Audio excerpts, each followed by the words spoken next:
Alô, boa noite. Estamos às 18 horas e vamos gravar mais um vídeo com o nosso canal Guia dos Perplexos. Estamos fazendo uma série especial mostrando as razões do conflito Rússia-Ucrânia inseridos dentro do programa que nós traçamos para mostrar como é que os governantes do mundo, a elite que governa a nova ordem mundial, como é que ela age, manipulando a opinião pública. Então, aqui vai, mais uma vez, meu pedido, né, as doações. Continuemos, por favor, preciso das doações de vocês. 223-922-67753 no Bank. E agradeço as inscrições. Estamos aumentando, mas precisamos chegar a 1.000. As visualizações estão estourando, muito além do que a gente esperava, né? Então, agradeço também pelos alunos que têm se matriculado no Colégio do Marcadeus. O último vídeo era o declínio do Rasputin. O que é que nós mostramos? Mostramos como é que um simples mujik, que é o nome que se dá a um camponês siberiano, chegou às glórias de conquistar, saindo da sua cabana na Sibéria, chegou até o Palácio Alexandre em São Petersburgo, mas em 1899 ele chega pela primeira vez aqui, espera até 1905. Em 1905 ele cura o filho do czar de uma doença incurável, a hemofilia, e passa a ganhar as boas graças da czarina, né? Aqui nós temos, mais uma vez, mostrando para vocês, né, o filho do czar, o Tsarovich, a czarina e um soldado especialmente dedicado a isso. Graças a tudo isso, ele se tornou uma personalidade que praticamente era o czar do czar. Só que, durante algum tempo, Rasputin conquistou a simpatia dos salões de São Petersburgo. Todo mundo amava Rasputin, só que ele fez algo que era proibido.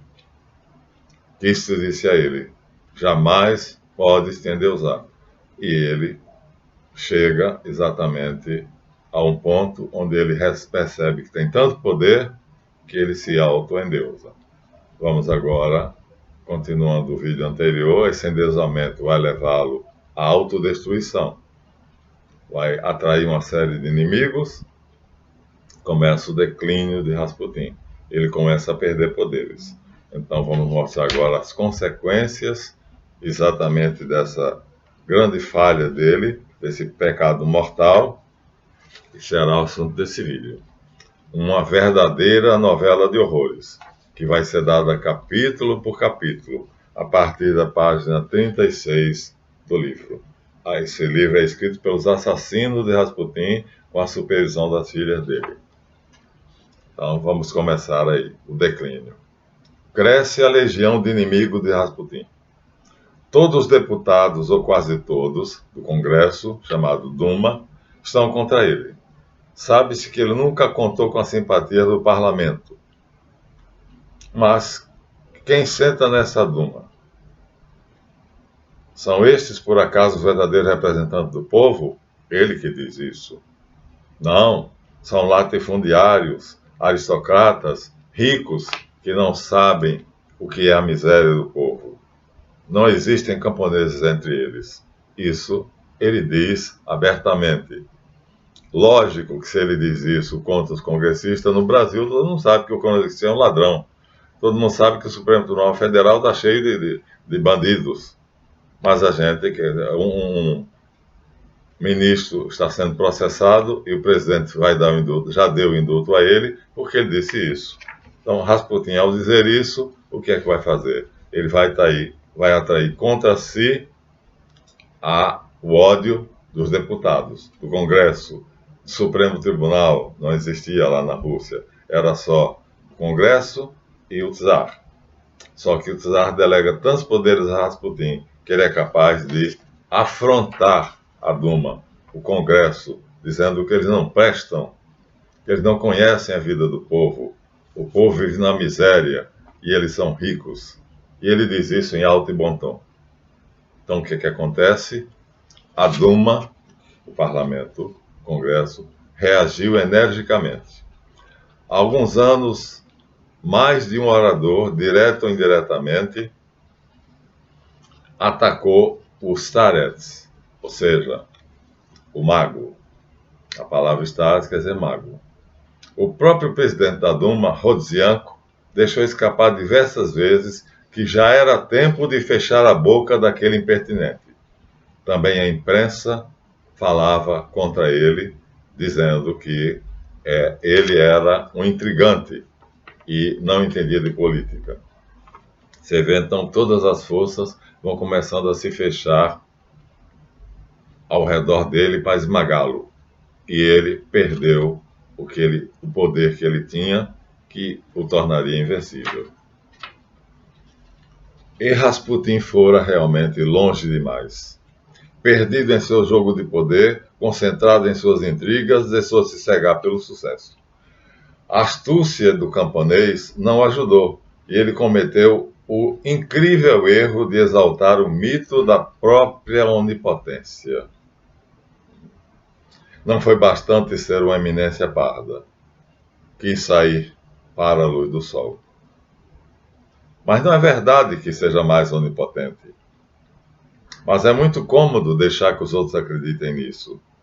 Se a classe dirigente russa, se os políticos, aristocratas, militares estivessem à altura de suas tarefas da situação, se pelo menos estivessem à altura de suas culpas e do castigo que se aproximava, poderiam ter procurado as verdadeiras causas do inexorável facelamento do império. Mas não estão. E é assim. Todas as desgraças afligem os antigos e os recentes dirigentes da Rússia. E eles descarregam esse ódio sobre os ombros de Rasputin. Falha uma tentativa de assassinato, tentaram outra. Porque a culpa de tudo o que acontece na Rússia é de Rasputin. O czar deixa que ele tome conta de tudo e acha que ele é um brilhante estrategista. Mas os congressistas culpam Rasputin de que, na verdade, ele é um veneno para a Rússia. Então, este homem, este czar acima do czar, esta causa de todos os males, deve desaparecer. Ou retirar-se da Rússia, ou morrer. Melhor morrer. Isso é escrito por esse príncipe, Yusupov. É o diário o livro que ele escreveu. A morte de Rasputin, em 1917, no exílio. Mas, qual é o deputado? Qual é o patriota? Qual é o militar que corajosamente ousaria matar, em nome da Rússia, Rasputin? Ele terá de cair, através das mãos de alguém que seja suficientemente corajoso. Atrás do escudo do amor pela pátria se esconde um ódio pessoal da classe nobre, da burguesia e dos congressistas, e um desejo pessoal de vingança. E essa vingança agora será possível de ser feita, porque Rasputin, ao se endeusar, perdeu a imunidade que ele gozava. Estou lendo, que é para vocês perceberem que eu estou tirando exatamente da biografia de Yusupov. É ele quem está falando. É o livro dele. Mas foi revisto pelas filhas de Rasputin. Rasputin, na realidade, nunca fez política. Limitou-se à intriga. Agora, nomeou o ministro do interior, Shostov, para praticar o que quiser, pois é um amigo dele. E isso deixa ainda um rancor mais forte contra ele, que colocou obstáculos à carreira de outros. O que dará origem ao assassinato de Rasputin é, sobretudo, um feroz ódio de três classes: parlamentares, burgueses e os nobres.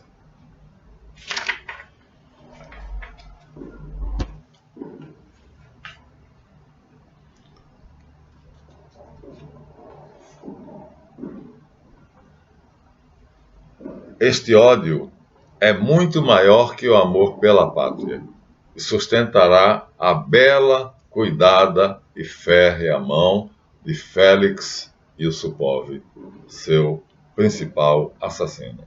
São dois, mas ele é o cabeça. Félix Yusupov não completou ainda 30 anos. É um homem muito rico e belíssimo. Goza da fama de ser o homem mais belo da Rússia. Se Rasputin encarna a Rússia, dos camponeses, do povo, Félix encarna a Rússia aristocracia. E os dois estão agora em posições opostas. Mas Félix é astuto. Ele vai assassinar Rasputin, mas ele é extremamente astuto.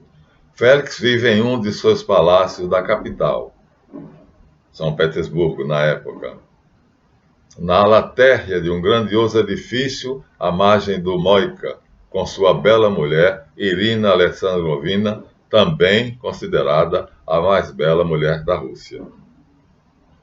Ele, portanto, tem o favor da esposa, concorda com ele.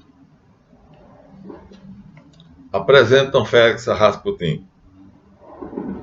E Rasputin se sente à vontade e, curiosamente, adora Félix. Sente uma simpatia enorme por ele. Olha só, vai matá-lo. E ele, sem os poderes que ele tinha, ele acha que ele vai tratar Félix como um filho. Ele passa a chamar Félix de minha criança. Então, já perdeu os poderes. Não vê, com as capacidades que ele tinha de vidente, ele já não tem mais essas capacidades. E aí, resultado, ele faz algo que faz com que Félix odeie ele. O pai de Félix era governador de Moscou, o velho Yusupov, pai de Félix. E Rasputin demite ele, simplesmente demite. Diz que ele está destituído da sua função de governador. Por que isso? Como é que ele pode fazer isso e continuar achando que esse rapaz vai continuar sendo amoroso, fiel e amigo dele, né? Parece que ele enlouqueceu. Essa intervenção de Rasputin, que destituiu seu pai do cargo de governador de Moscou, traz para Félix um ódio imediato. E assim, esse ódio se desenvolve. Agora, os pais de Félix, os Yusupov, estão exilados na Crimeia.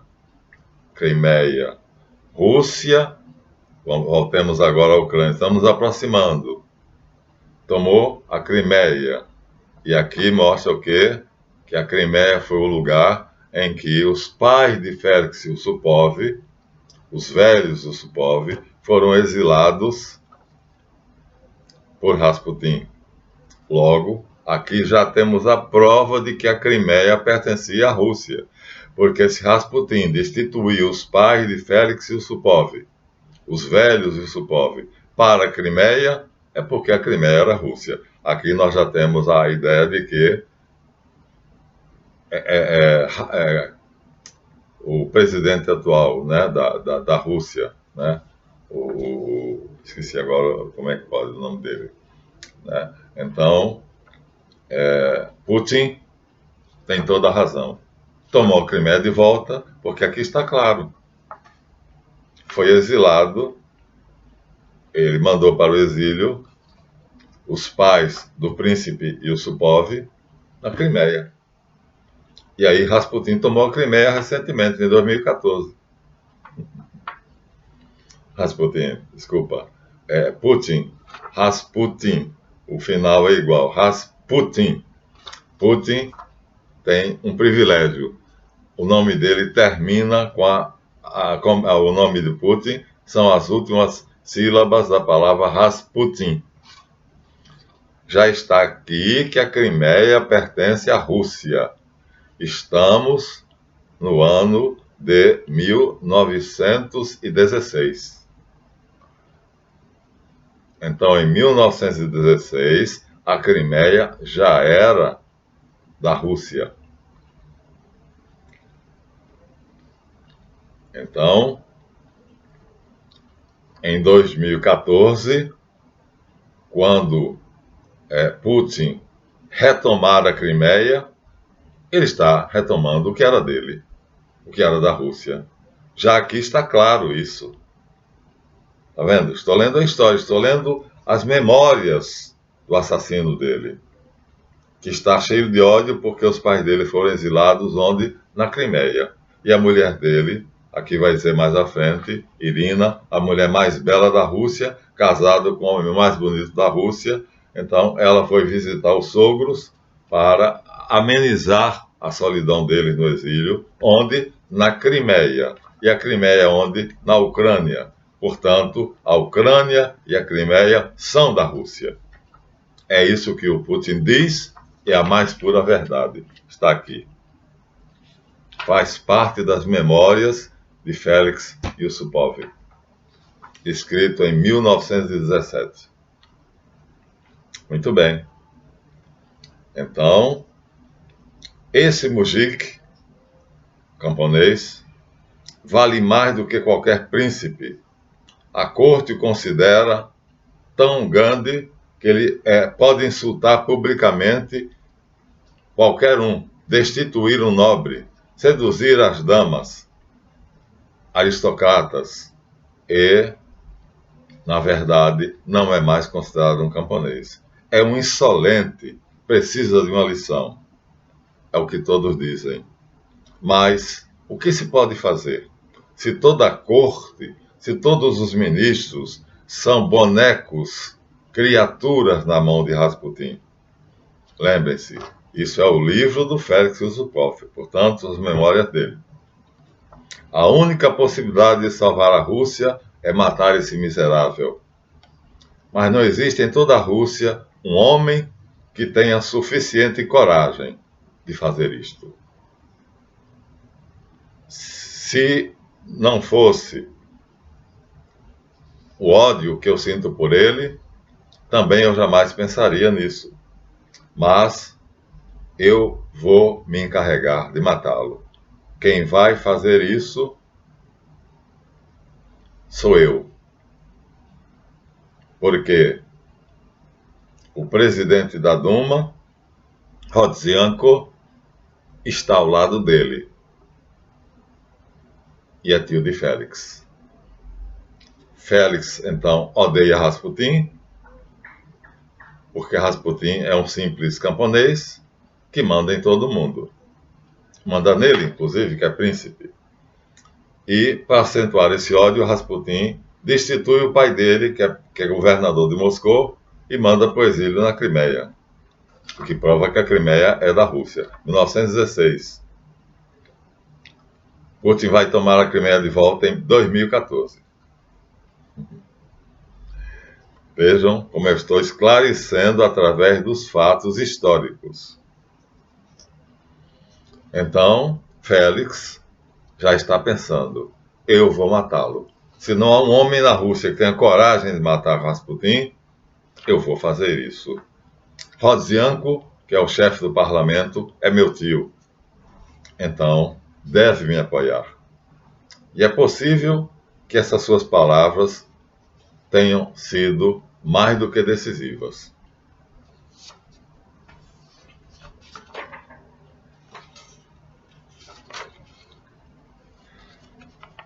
O jovem príncipe sente que, assim, o destino acena a prodigiosa e histórica possibilidade de ele ser o único homem na Rússia que tem coragem de matar Rasputin.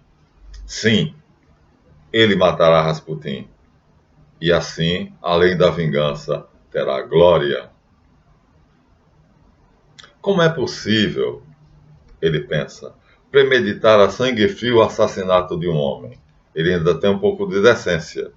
E Supov coloca essa questão, mas responde, começando de imediato a tecer os fios da conspiração. Quer dizer, ele acha cruel premeditar matar Rasputin, que considera ele um filho. Mas, imediatamente, ele esquece isso e começa a premeditar a conspiração, a tecer os fios da conspiração. E aí, considera-se um herói. O que ele vai fazer é um ato heróico. O seu heroísmo é uma qualidade para pessoas aristocráticas como ele. Preocupar-se, antes de tudo, em encontrar uma via segura de fuga se o plano não der certo. Também ficar impune, não ser punido. Por mais atraente e glorioso que seja o papel de ser um São Jorge, matar o dragão, não vale a pena arriscar a vida para matá-lo. A ideia de punição é alheia a Yusupov, pois ele é um aristocrata russo. Matar um camponês para um aristocrata, uma coisa simples, mas Rasputin conquistou os favores da czarina, e o czar não perdoará aquele que o matar, mesmo que seja um aristocrata. Então ele começa a pensar, como fazer se falhar? Que plano eu posso fazer? Já tem Rodzianko, meu tio, que é o chefe da Duma, que o odeia também, porque ele é quem decide se as leis do parlamento são ou não são válidas. Matará sim, mas com a condição de que isso não implique em nenhum sacrifício para ele. Nada de fuga para o estrangeiro, mas ele será exilado, irá para a França. Então, tinha que encontrar uma saída melhor, porque se fosse descoberto que ele matou Rasputin, mesmo ele sendo nobre, Rasputin, um ex-camponês, o czar o puniria com o exílio, como puniu o pai dele, porque era o mau governador de Moscou, a pedido de Rasputin. Então, Yusupov teve uma ideia: deixar-se proteger por um membro da família imperial na Rússia. Os príncipes de nascimento não são regidos pela jurisdição comum. Ele lembra disso. Tem uma condição especial. Somente o czar é o seu juiz. Nenhum policial, né, a polícia comum, o militar comum, não pode julgar um príncipe russo. A decisão, a condenação terá que vir da pessoa do czar. Isso já deixa ele mais confortável. Sem dúvida, os nobres vão ficar do lado dele. A aristocracia vai aliar-se a ele, não é? Então, o presidente da Duma já está do lado dele, né? Rodzianko é tio dele. E aí, agora, Félix tem mais cúmplices. E ele vai procurar aumentar a sua gangue. Ele não diz aqui isso, a palavra é minha. Tem nas mãos a pessoa certa, Dmitri Pavlovich, o belo Dmitri, sobrinho do czar, amigo fiel de Félix. Vamos achar a figura do rapaz? Sobrinho do czar, portanto nobre, comprará um revólver Remington e dará a Félix Yusupov. Mate esse desgraçado com esse revólver que eu comprei para você. Está aqui ele. Dmitri Pavlovich, sobrinho do czar. Então veja que ele está tendo o cuidado de ter alianças fortes para ficar impune caso seja descoberto. E o grupo vai crescendo. Ele vai percebendo que tantos odeiam Rasputin que ele vai se cercar de todos esses para ficar impune. Mas vai ser exilado. Se fosse qualquer outro, seria enforcado. Aliás, o czar chega a pensar em enforcá-lo, mas a nobreza não permite. Dmitri Pavlovich, sobrinho do czar, amigo fiel de Félix, é uma personalidade aristocrática. Ao ser sondado, aceita imediatamente participar do assassinato de Rasputin. Ele mesmo tivera a mesma ideia. E aí, compra um revólver Remington, de fabricação inglesa, e dá de presente a Félix. E diz: mate esse desgraçado com essa arma que eu estou te dando. Agora tem mais alguém? Por exemplo, o capitão Sukotkin, um orgulhoso cavalheiro que está dirigindo o hospital de São Petersburgo. Então, ele também odeia Rasputin. Por quê? Porque Rasputin colocou ele no fronte da guerra. E o Supov, de vez em quando, vai visitá-lo para poder ter a certeza de que tem a amizade dele e que ele vai participar do complô. Então, é um capitão Sukotkin, orgulhoso cavalheiro, que Rasputin coloca no frente da batalha como se fosse um soldado comum. Mais um que odeia Rasputin. E o Supov vai começar a ir visitá-lo, vai começar a fechar uma amizade maior com ele. Sempre. E vai colocá-lo abertamente e sem maiores precauções a par do seu projeto. A adesão de Sukotkin é imediata. Olha, um por um, ele vai reunindo os membros do seu complô. Esboça-se então um plano de ação. E romper no apartamento de Rasputin, dar uns tiros de revólver. Não, assim não. Precisa ser algo menos brutal. Melhor aproximar-se de Rasputin, ganhar a sua amizade, conversar francamente com ele, propor-lhe até que saia da Rússia, dar-lhe uma chance, desapareça, em troca talvez de uma bela quantia de dinheiro. E ele talvez aceite e não seja necessário nada disso. Esse é o pensamento do assassino. Ou seja, ele fica oscilando entre uma coisa e outra. Mas, se Rasputin se recusar a isso, não há, o que é provável, não haverá outra solução. Será necessário matá-lo. Então, respeitando as tradições, os conjurados, agora já tem vários, e o Supov, depois tem o presidente da Duma, Radkov, lá, os nomes são todos russos, depois tem o Dmitri, que é o sobrinho do czar, depois tem o capitão lá que foi mandado para a frente de batalha com Rasputin, e ele vai juntando. É necessário, portanto, saber qual do grupo deverá eliminar o monstro a tiros.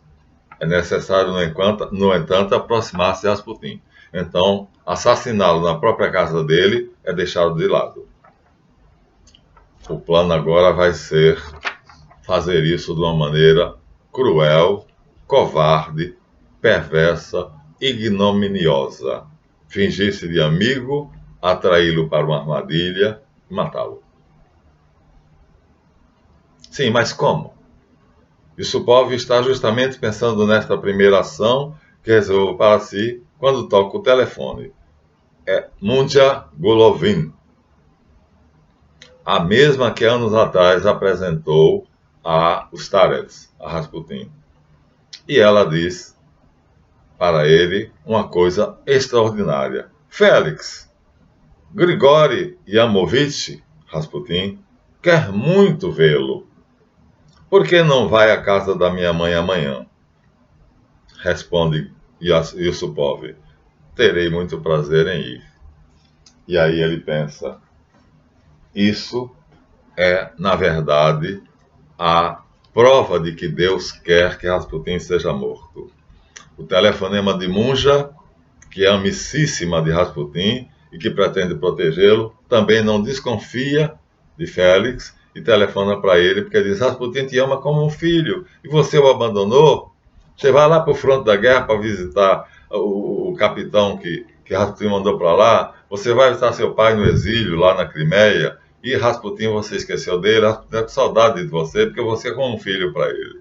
Coitado de Rasputin, perdeu os poderes. Isso, portanto, não é um sinal do destino? Yusupov acha que sim. Sim, é um sinal de Deus.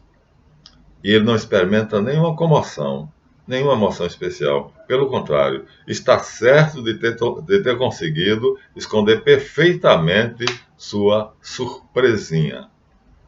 Porque Munja é discípula fiel de Rasputin. E é quem convida ele, dizendo que ele abandonou o amigo que o considera como um filho e reclama de saudades dele. Ele considera isso a oportunidade certa. Está aí.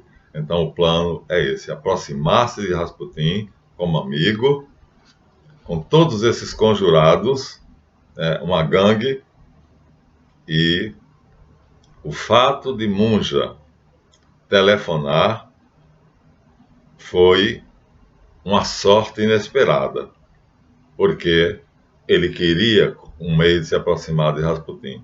E o telefonema dela é exatamente isso. Por que não vem visitar o seu amigo, aquele que se considera seu paizinho? Ora, era isso que ele queria, porque reunir os amigos, entrar na casa de Rasputin de noite e atirar nele dormindo, era algo brutal, não compatível com o nobre. Então, ele percebe que aqui está o meio: aproximar-se cinicamente, hipocritamente de Rasputin, fingindo-se amigo. Logo, o telefonema de Munja é exatamente o sinal de Deus. Assim ele pensa. Vai começar. Ela fez aquilo. Eram duas possibilidades. Havia duas possibilidades. Uma, entrar de noite, escondido, a gangue toda, cada um com um revólver, com faca, com porrete, e matá-lo a pancadas, a facadas e a tiros. Mas não, os aristocratas não podem fazer uma coisa brutal dessa. Tem que ser algo mais inteligente. E aí vem a segunda ideia, que a esposa dele, Irina, vai para a Crimeia, prova que a Crimeia é de Rasputin, que esse é 1916, e Putin reclama, volta a repetir, para vocês verem como é que a questão Putin está certo. A Ucrânia é dele. Estou dentro aqui por documentos históricos. Está vendo? São manchetes históricas. Não tem nada a ver, ó. O Yusupov nem imaginava que haveria a guerra da Crimeia com Putin quando escreveu isso.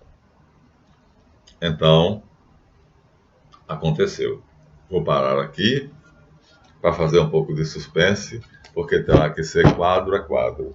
É um filme fantástico, fabuloso, e como é que você pode imaginar que um homem é capaz de tecer um plano desses, de criar uma conjuração, de reunir pessoas que odeiam um homem que, na verdade, é inocente. O crime dele é ter poder demais e abusar desse poder fazendo o que quer. Mas ele não mata ninguém, ele não rouba ninguém. Ele acha que o governador de Moscou, que é o pai de Yusupov, é incompetente, manda ele para Crimeia de férias. Ele acha que o capitão lá, fulano de tal, não é mais do que um soldado, só que conseguiu o posto de capitão, manda ele para frente da batalha como um soldado qualquer. Ele acha que o parlamento é um bando de canalhas, de bandidos, de mentirosos, como o nosso Congresso Nacional, como o nosso Supremo Tribunal, e ele tem coragem de dizer isso. Esse é o crime de Rasputin.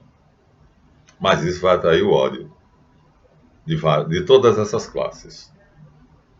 E aí, entrar no apartamento dele de noite, matá-lo é brutal. Para um membro da nobreza, é desonroso.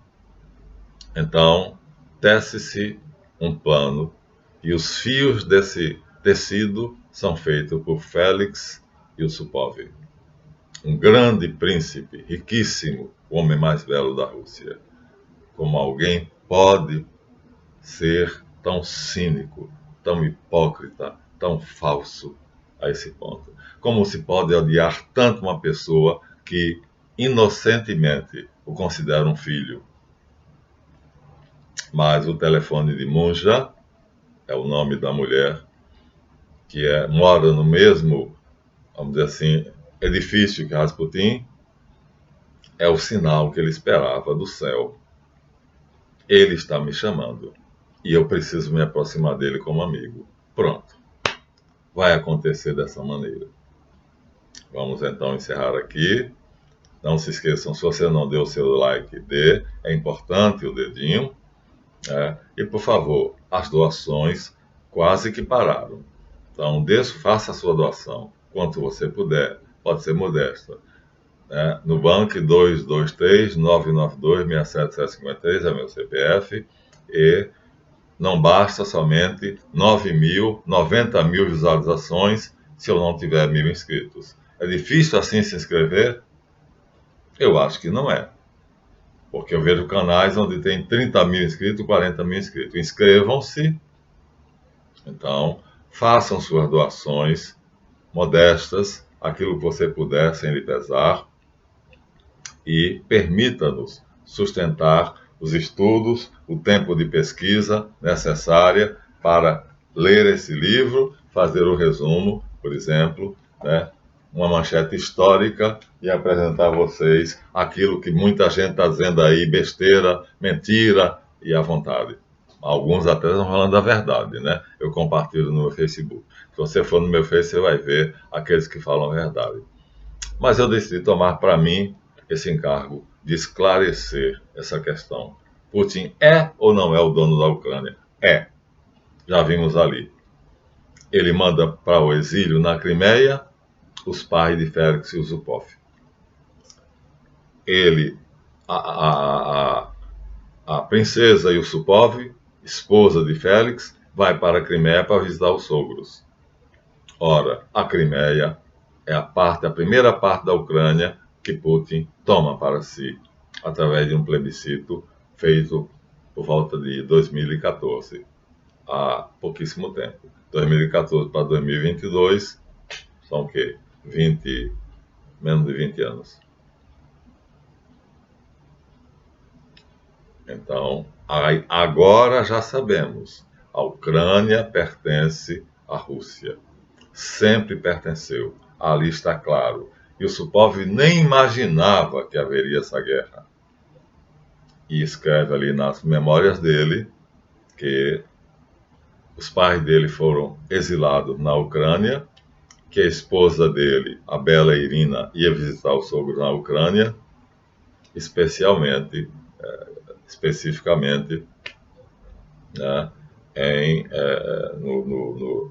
na Crimeia. Então, aqui já temos a prova de que Putin, que não é nenhum santo, é dono da Crimeia, que ele tomou para si através de um plebiscito. É dono da Ucrânia. E é dono de outros países que ele não pode invadir porque se filiaram à OTAN. Mas já temos uma verdade clara. Se em 1916 a Crimeia foi o lugar de exílio que o czar da Rússia, Rasputin, manda um governador incompetente, então a Crimeia era da Rússia. Se é o lugar onde a bela Irina tem um palácio para quando ela quer, cansada da vida da corte, descansar, é para lá que ela vai, a Crimeia é da Rússia. Já ficou claro, mas vamos continuar. Então, até o próximo, aos 40 minutos, Vamos ver como é que fica o resto dessa novela de horrores. Obrigado, vejam até o fim o vídeo.